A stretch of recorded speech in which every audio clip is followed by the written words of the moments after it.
Hey, I've literally taught thousands of golfers how to hit the ball longer and straighter over the years, and I can tell you with 100% certainty that most golfers who have a major struggle with distance are making one or more really major grip errors. So right after this, let's take a look at some of the most common ones that I see during my live lessons. Stay tuned.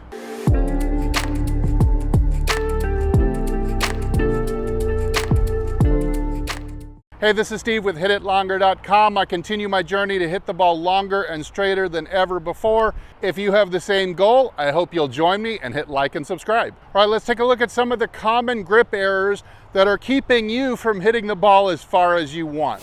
All right, a big error I see among short hitters is in the left hand, gripping the club down across the palm diagonally like this.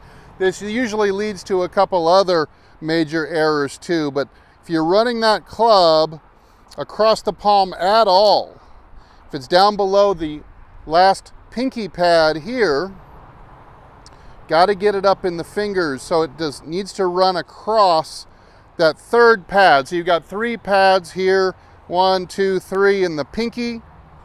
You got to run it across the base of that last pad. These three fingers, it's going to run across that third pad. You'll scrunch the index finger a little bit, so it's going to run across the middle pad, this one, of the index finger, like this.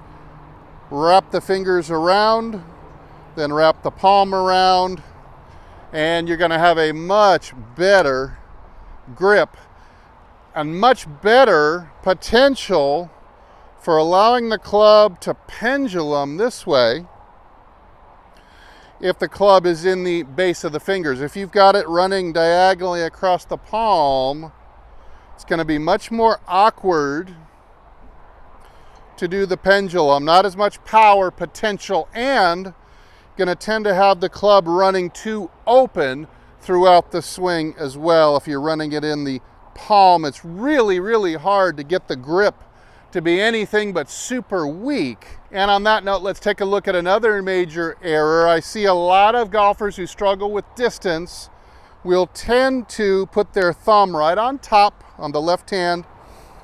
Even if it is in their fingers, there will be the thumb on top and the big separation you see here between the thumb and the rest of the hand. See this big gap here? I could fit my whole finger in there. And even though I've got this thing across the fingers, like in my first tip, I can still end up making a really huge grip error by having my thumb on top, my hand on the side. You can see I've got it in the fingers, but I've now got a grip that I cannot build as much torque into that grip coming down, and I've got it in an inherent weak position. So even if you could say, and this is what I'll do with a lot of students, I'll say, hey, you got to get that thumb over to 1 o'clock. And what they'll do is, maybe you're guilty of this too, you read in a magazine or see on another video that you're supposed to have the thumb more at 1 o'clock. Well, instead of turning the hand, a lot of my students, they'll just reposition the thumb at 1 o'clock, which doesn't really do much to neutralize that weakness. And it becomes even worse at creating torque with your thumb kind of hanging off the side. See, the gap has gotten even bigger here, so that's no good. That's not a good way to solve the issue of where your thumb's going to be. Instead, really got to get, yes, the thumb at 1 o'clock, but you got to turn the entire palm over the top, almost to the point for a lot of you out there to feel like the palm is going to face down to the ground here. And now I've got my thumb at 1 o'clock, but I've got the rest of the hand kind of meshed up against it. And what you're really looking for here is this really tight crease. So my thumb, you can see right here, my thumb is pushed up against the side of the forefinger there, and it only divides in a little V here at the very last joint. So that looks like this. There's the crease dividing into the V. Yes, the crease should be running now. more towards the right shoulder than anything. Just don't allow it to get outside the rear shoulder here. That would end up being too strong. So you can see where that is. It's kind of running up just inside my rear shoulder, and that's working a pretty good grip here. Now let's look at another one here that I've seen a lot of people do, and that is in the left thumb. A lot of people, now not everybody can do what I'm about to show you, but if you can move your thumb in this manner, then I suggest that you do it. A lot of people will run a long thumb like this. So if I look at it from underneath the club, that's the easiest way to look at it. You can see my whole thumb is straight. It's called a long thumb. And I've got the whole thumb in connection with the grip, which is not the worst thing of all time, but this long thumb is going to make it much more difficult for you to apply that accelerating torque into the club, just not as good a potential in accelerating torque being applied by the hands into the grip. So I don't think you're ever going to get as much acceleration, club head speed, and distance. Therefore, what I'm doing is this. You can see, here's the long thumb. Now, not everybody's genetically capable of making this move, but watch as I go from a long thumb, and I'm going to scrunch this thumb up, and I'm also going to kind of extend at the last joint. Now, again, I find that maybe 80% of people can make their thumb. Some people just can't make their thumb move like this, but check that out, that thumb position there. Let's look at it from the backhand. You can see here, not only have I've got this pulled in, so look at it at the palm, you can really see that pulled in, and then I've got this thumb extended like this. So it's curved there, look at it from that angle. And this way, with a shorter thumb like this,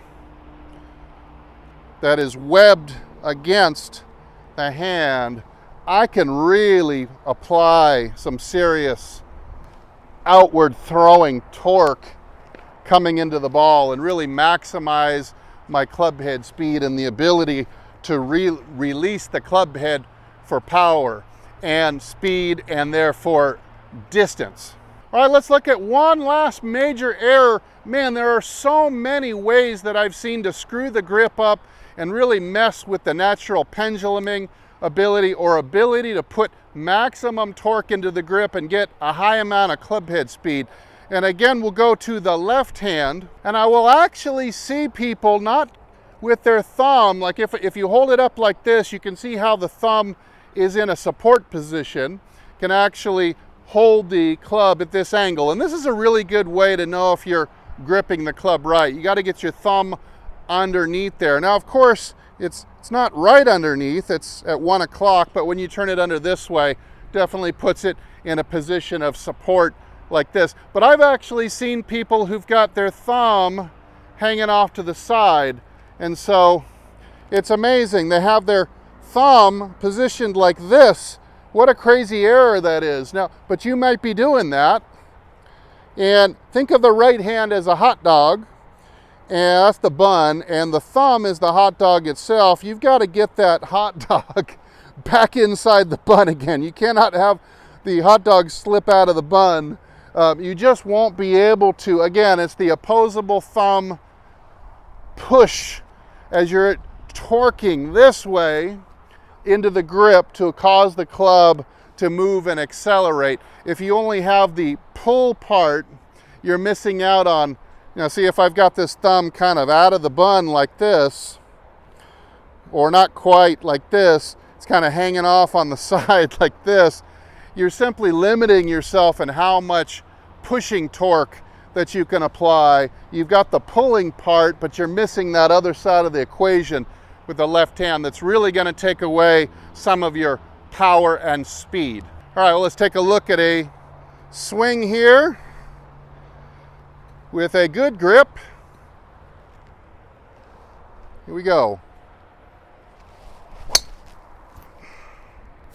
All right, so when you're really suffering from lack of distance, it's absolutely worthwhile to fall back to all the fundamentals, grip and stance. In this case, we talked about a number of things in the grip that poor hitters of the ball or short hitters of the ball tend to make.